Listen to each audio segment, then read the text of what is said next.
Hello friends, welcome back to my YouTube channel. तो आज हम करने वाले हैं मैक्रो इकोनॉमिक्स का chapter excess demand and deficit demand. इससे पहले हमने ये जो यूनिट थी जिसमें 3 चैप्टर्स दे रखे हैं, जिसमें से फर्स्ट चैप्टर था हमारा aggregate demand and related concept, उसके बाद था इनकम डिटर्मिनेशन एंड मल्टीप्लायर। ये दोनों के दोनों चैप्टर हम कंप्लीट कर चुके हैं। जिसने ये वाली वीडियोस नहीं देखी हैं, पहले आप ये वाली वीडियोस देखिए, क्योंकि ये सारे के सारे चैप्टर हमारे इंटर रिलेटेड चैप्टर्स हैं। तो इस वीडियो में हम करेंगे access demand and deficit demand, ठीक है। ओके, सो फर्स्ट क्वेश्चन हमारा आता है कि explain the concept of excess demand and inflationary gap with the help of diagram. ऐसे क्वेश्चन बन सकता है हमारे पेपर में, ठीक है। तो हम मेनली क्या कर रहे हैं यहाँ पे, एक्सेस डिमांड क्या होती है उसका डायग्राम देखेंगे, और साथ ही साथ इन्फ्लेशनरी गैप भी क्या होता है, ये सारी की सारी चीज़ें हम करने वाले हैं।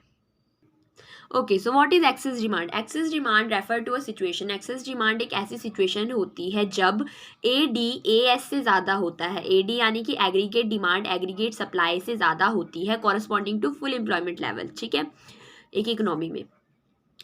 तो जब हमारा एग्रीगेट डिमांड ज़्यादा होता है एग्रीगेट सप्लाई से, इस सिचुएशन को हम एक्सेस डिमांड बोलते हैं। ओके, एक्सेस यानी कि अति हो जाना किसी चीज़ की, ठीक है। एक्सेस हो जाना मतलब ज़्यादा, ठीक है। और डिमांड तो हम सबको पता ही है, ठीक है। अब देखो, ये हम एक बार डायग्राम से समझते हैं जिससे हमें अच्छे से समझ आएगा, ठीक है। ये है हमारा वाई एक्सिस, ये है हमारा एक्स एक्सिस। एक्स एक्सिस पे हम लेते हैं इनकम, एम्प्लॉयमेंट, आउटपुट, ये सारी की सारी चीज़ें हम लेते हैं एक्स एक्सिस पे, ठीक है। और वाई एक्सिस पे हम लेते हैं एडीएस। अब एएस हमारा सीधा सीधा जा रहा है अपवर्ड स्लोपिंग जा रहा है because of positive relationship between consumption and, हमें पता ही ऑलरेडी, ठीक है। और जो एडी है वो भी हमारा अपवर्ड स्लोपिंग जा रहा है। एएस क्या होता है? एएस होता है हमारा सी प्लस एस, ठीक है। और एडी क्या होता है हमारा सी प्लस आई।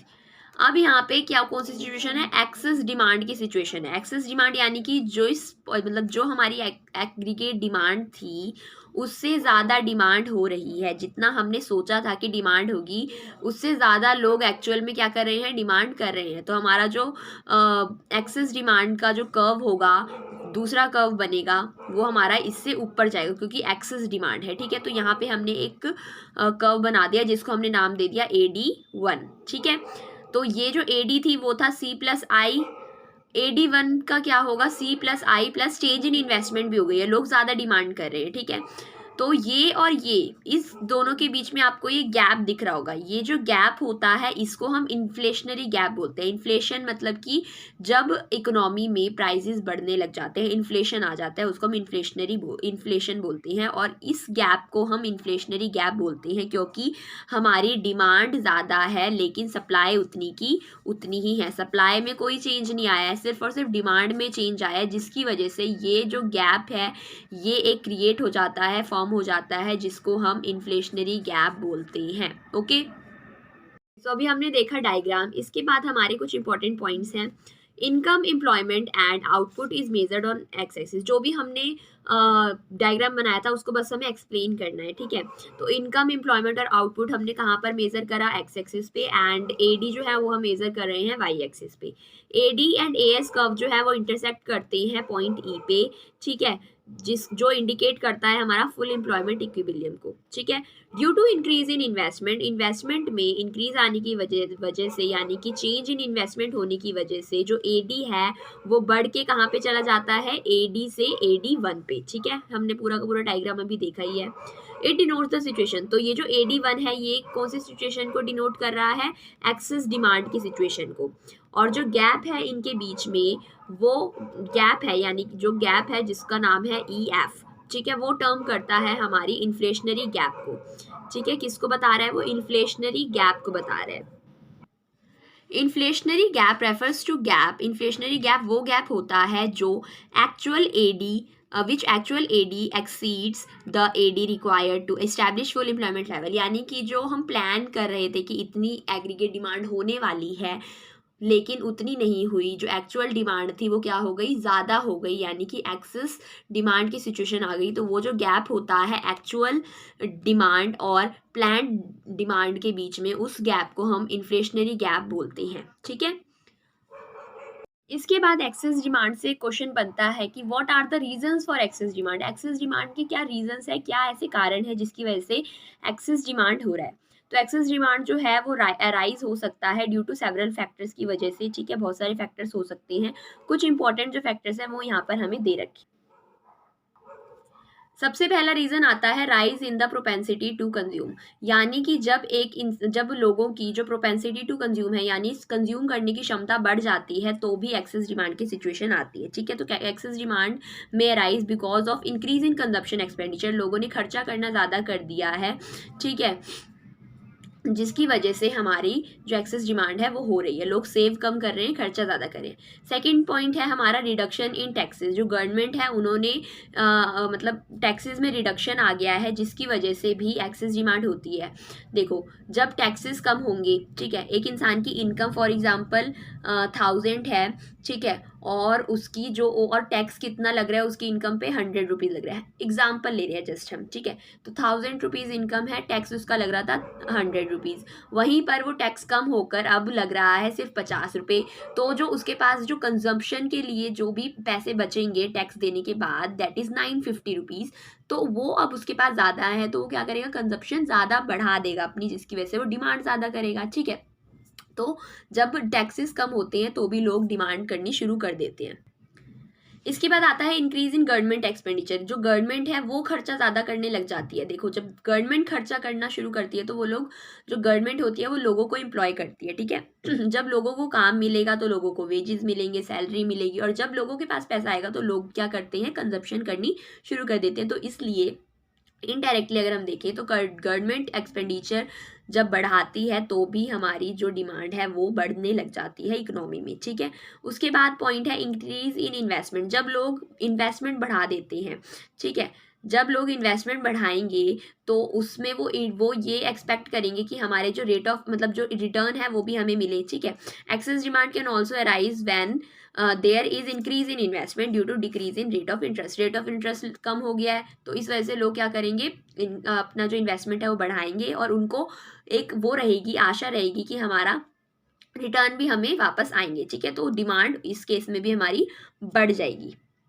इसके बाद fall in imports, fall in imports मतलब कि जब हमारे देश में बाहर से सामान आना मतलब कम हो जाएगा, इम्पोर्ट्स कम हो जाएंगे, ठीक है। Decrease in imports due to higher international price, for example कि इंटरनेशनल प्राइसेस ज़्यादा बढ़ गए हैं तो लोग बाहर की चीज़ों को यहाँ पर इम्पोर्ट नहीं कर रहे हैं, तो जहाँ सारा का सारा बर्डन किस पे आएगा, जो हमारे लोकल प्रोड्यूसर्स हैं उस पे आ जाएगा सारा बर्डन, जिसकी वजह से जो लोग हैं वो इंपोर्ट तो हो नहीं रहा है, तो डिमांड वो लोग क्या करेंगे, ज़्यादा करेंगे, और उस डिमांड को पूरा करने के लिए हमारे प्रोड्यूसर्स जो हैं, लोकल प्रोड्यूसर्स, उनके पास इतना सप्लाई है नहीं है, ठीक है। तो इस सिचुएशन में भी हमारी एक्सेस डिमांड हो जाती है। इसके बाद नेक्स्ट आता है हमारा राइज इन एक्सपोर्ट्स, जब एक्सपोर्ट्स बढ़ जाते हैं, यानी कि हमारे देश से ज़्यादा सामान बाहर जा रहे हैं, ठीक है, सामान बाहर जाएगा तो वहाँ से पैसा आएगा, ठीक है, जब पैसा वहाँ से आएगा तो उससे क्या होगा, उससे भी हमारी जो डिमांड है लोग ज़्यादा करेंगे। और दूसरी चीज़ ये कि जब राइज इन एक्सपोर्ट होता है तो हमारे डोमेस्टिक जो सामान है वो बाहर जाने लग रहा है, ठीक है, और हमारे देश में उन सामान की कमी हो गई, ठीक है, डिक्रीज आ जाएगा, तो जिसकी वजह से जो लोग हैं उनकी डिमांड तो ज़्यादा है, तो सप्लाई हो नहीं पाएगी, और हमारी एक्सेस डिमांड की सिचुएशन इसमें भी आ जाएगी। एक आता है डेफिसिट फाइनेंसिंग, यानी कि excess demand also may be caused due to increase in the money supply, जब मनी सप्लाई हमारी इकोनॉमी में ज़्यादा हो जाती है तो भी जब लोग के पास पैसा होगा तो लोग डिमांड तो करेंगे, ऑब्वियस सी चीज़ है, तो इस वजह से भी हमारी एक्सेस डिमांड होती है। तो ये सारे के सारे रीजंस थे जिसकी वजह से हमारी इकोनॉमी में एक्सेस डिमांड की सिचुएशन आती है। इसके बाद आता है कि अब एक क्वेश्चन आ सकता है, what are the impact of excess demand, ठीक है, कि यानी जो एक्सेस डिमांड है उसका क्या इम्पैक्ट पड़ता है हमारी इकोनॉमी में, मतलब कि अलग अलग चीज़ों पर क्या क्या इफेक्ट पड़ता है एक्सेस डिमांड का। सबसे पहला हम देखेंगे इफेक्ट ऑन आउटपुट, कि आउटपुट पे क्या पड़ता है इफेक्ट। तो आउटपुट पे कोई इफेक्ट नहीं पड़ता, no effect on output, as economy जो है पहले से ही फुल एम्प्लॉयमेंट लेवल पे है, और कोई भी कैपेसिटी नहीं है इकोनॉमी के पास कि वो एम्प्लॉयमेंट बढ़ाए। तो फुल एम्प्लॉयमेंट पे है तो क्या होगा, जो आउटपुट है वो बढ़ेगा नहीं, उस पर कोई भी इफेक्ट नहीं पड़ेगा। फिर आता है इफेक्ट ऑन एम्प्लॉयमेंट, एम्प्लॉयमेंट पे क्या कोई इफेक्ट पड़ेगा, सो एम्प्लॉयमेंट पर भी कोई इफेक्ट नहीं पड़ेगा, नो इफेक्ट, ठीक है, there is no effect on the output, क्योंकि इकोनॉमी पहले से ही फुल एम्प्लॉयमेंट लेवल पर है, ठीक है। इसके बाद इफेक्ट ऑन जनरल प्राइस, जो जनरल प्राइस चल रहा है उस पर क्या कोई इफेक्ट पड़ेगा? यस, जनरल प्राइस लेवल पर इफेक्ट पड़ेगा। There will be rise in national general price, ठीक है, प्राइस लेवल, जिसको हम इन्फ्लेशन भी बोलते हैं, बिकॉज जो एडी है वो क्या है? AD is more than AS. तो जब एडी एएस से ज़्यादा है, एग्रीगेट सप्लाई, यानी कि सप्लाई तो हो नहीं रही है किसी चीज़ की और डिमांड ज़्यादा है, तो डिमांड को पूरा करने के लिए क्या करा जाएगा? जो प्राइस है वो बढ़ा दिया जाएगा। जो उस प्राइस को अफोर्ड कर पाएगा वो सामान ले लेगा, जो उस प्राइस को अफोर्ड नहीं कर पाएगा वो सामान नहीं लेगा। जैसे आप नीलामी वाला सिस्टम भी देखते हो कि जब किसी चीज़ की नीलामी होती है तो उसमें जो सबसे ज़्यादा बोनी लगाता है उसको वो चीज़ दे दी जाती है, ठीक है, क्योंकि वहाँ पर इतने सारे लोग होते हैं खरीदने वाले, ठीक है, तो इसलिए जो भी चीज़ होता है उसका प्राइस ऑटोमेटिकली बढ़ जाता है क्योंकि डिमांड बहुत ज़्यादा है और चीज़ एक ही है, ठीक है। तो वही केस यहाँ पर है कि अब डिमांड बहुत ज़्यादा है लेकिन जो सप्लाई है वो तो उतनी की उतनी है, सप्लाई तो बदल नहीं रही है, तो इसलिए जो जनरल प्राइस होगा वो बढ़ जाएगा, इन्फ्लेशन आ जाएगा इकोनॉमी में, ठीक है। तो ये थे हमारे 3 चीज़ों पर जो हमारे इफेक्ट पड़ेगा एक्सेस डिमांड का। आउटपुट पे कोई इफेक्ट नहीं पड़ेगा, एम्प्लॉयमेंट पे कोई इफेक्ट नहीं पड़ेगा, लेकिन जो जनरल प्राइस है उस पर इफेक्ट पड़ेगा, प्राइस विल बी राइज, ठीक है। इसी के साथ हमारा जो एक्सेस डिमांड वाला टॉपिक है, एक कॉन्सेप्ट था, वो हमारा फिनिश हो चुका है, ठीक है। तो हम अगले वीडियो में हम डेफिसिट डिमांड के बारे में पढ़ेंगे कि क्या होता है डेफिसिट डिमांड, उसके रीजंस, उसके इम्पैक्ट, व्हाटएवर जितनी भी चीज़ें हैं सब कुछ हम उसमें कंप्लीट करेंगे। आई होप आपको एक्सेस डिमांड का पूरा कॉन्सेप्ट समझ आया होगा। Now we will meet in next video. Thank you.